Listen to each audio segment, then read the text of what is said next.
Everybody. It's a tough Monday if you're a sports fan here in the state of Michigan and for the city of Detroit.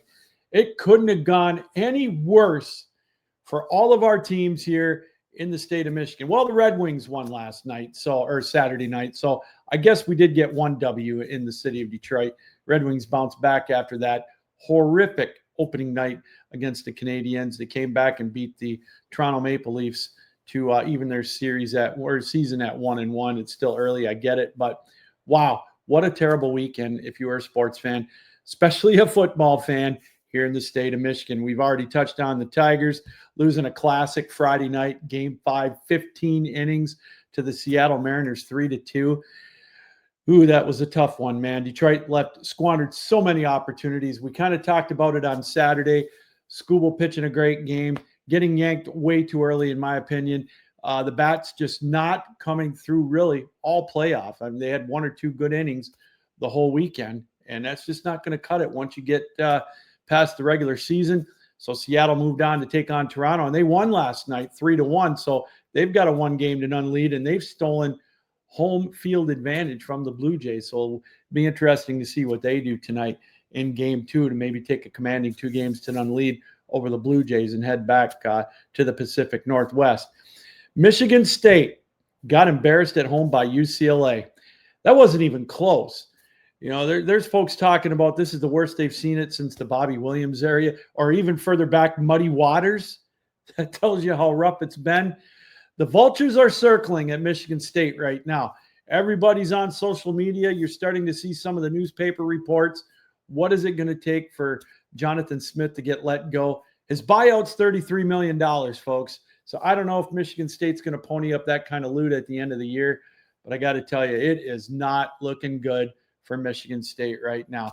That was one of the most lackluster performances at home on a homecoming that I can ever remember a Michigan State team. It's almost as bad when they got beat 49-0 by Michigan when Bobby Williams was coaching back, 30 years ago already, before they got John L. Smith. So I don't know, man. I don't know what the answer is at Michigan State. I honestly, as a Michigan fan, I honestly feel bad for the State fans because I know how much they care, but they're going to stop going to the games. And I got to tell you, it's going to get uglier before it gets prettier there in Michigan State. Realistic expectations now, I don't know if they're going to get enough wins to go to a bowl game, which, I think the pressure is going to be on to pull the plug. So not a good performance at all. They just look like they waved the white flag last night or Saturday in the second half. So they got to go to Indiana this weekend. And Indiana, after that big win over Oregon this past Saturday, I got to tell you, I would not want to be in Michigan State's shoes this weekend going down to Indiana to take on the Hoosiers. Michigan, they didn't fare much better. They got out-muscled and just they got punished by USC. USC, in my opinion, is not that great. I mean, they came to Illinois and they got embarrassed.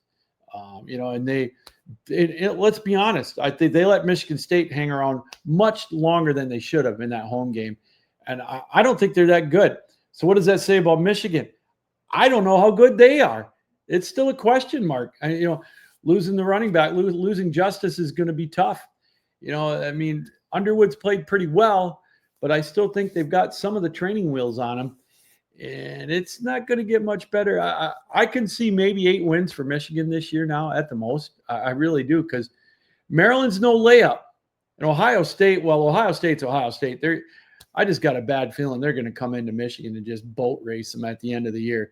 So who knows? They got the game against Michigan State, which, who knows what the state of football is going to be in East Lansing by then. I know it's only a couple of weeks away, but oh boy. But no, not a good feeling here in the state of Michigan when it comes to our college teams. All hail Western. They're on top in the MAC in the West Division. So there is that. And of course, our Lions, well, they got outplayed yesterday, plain and simple. Give Kansas City their props. They won 30-17 last night over the Lions. Lions got to regroup. They get an extra day because it's Monday Night Football against Tampa. But who knows what the defense is going to look like next Monday night taking on Baker Mayfield, who, in my opinion, is the MVP right now in the National Football League. And I want to say this much about the Lions. Good teams overcome questionable calls when it looks like it might be stacked against them. Kansas City, they goaded him into stuff. Branch, I know he got hit with that illegal block behind in the back or whatever. And then, he just had enough. I know Mahomes was goading him throughout the game, and then he just lost his cool. You can't do that. And that's just, if you want to get the questionable calls your way, you got to beat the good teams. Detroit was doing that. And last year, they got some of those calls their way. Let's be honest. They didn't get them last night. Now, I know Kansas City didn't get any penalties, and there's a couple of questionable calls. That Goff touchdown, I still don't buy the explanation. But still, with that being said, Amon-Ra St. Brown dropped the touchdown pass. Detroit had it 1st and goal early, had to settle for a field goal. You can't do that against a team like Kansas City, who, let's face it, they were a more desperate team last night. They didn't want to go 2-4 on the year. They didn't want to lose at home again. Now they're looking pretty strong. They're going to get Rashid Rice back next week, whether you like it or not, which I don't. But now they've got an opportunity to make a run to Kansas City, and that division's up for grabs. Detroit's, they've got a tough schedule. They got to rebound next week, and it could be without Brian Branch. I got a feeling he's going to be suspended because this isn't the first time he's had incidents like this. And I don't know what else it's going to take for him to learn. Dan Campbell wasn't happy about it after the game last night. He apologized, but you can apologize all you want. I know he plays with an edge, but he's got to be smarter than that. And I think he's going to pay for it with a suspension. That's going to hurt Detroit next week against Tampa Bay because Tampa's coming in riding high.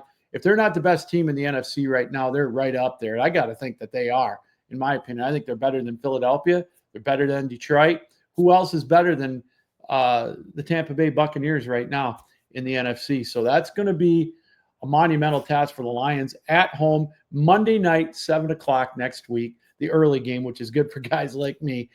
So I can probably stay up and watch that one. So we'll keep an eye on Brian Branch if he gets suspended. If he doesn't, he's going to get one hellacious fine for, just kind of acting, whatever. So I don't get it, but I guess I do get it a little bit.